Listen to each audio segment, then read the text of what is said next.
Informasi pertama, saudara, tingginya intensitas hujan di kawasan Aceh Selatan menyebabkan 2 kecamatan di kabupaten ini terendam banjir akibat luapan sungai. Akibat banjir tersebut, sejumlah rumah warga dan fasilitas umum terendam banjir.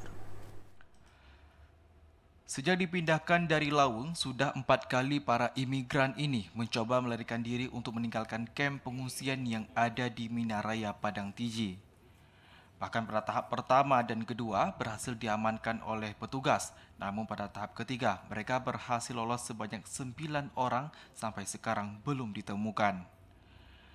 Sementara pada pagi kemarin, sebanyak 15 imigran juga meninggalkan kamp pengungsian sehingga dalam bulan ini sudah ada 24 orang pengungsi Rohingya meninggalkan kamp pengungsian.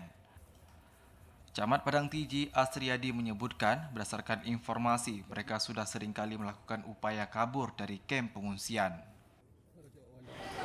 Sampai hari ini pihak keamanan TNI beserta Polri mungkin dibantu oleh masyarakat ikut membantu untuk dicari mereka-mereka yang telah kabur.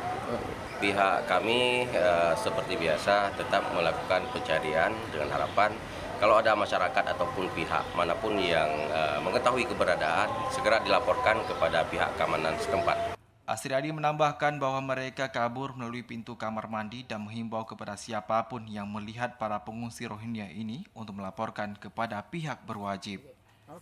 Dari PD Hasbi Teferi melaporkan.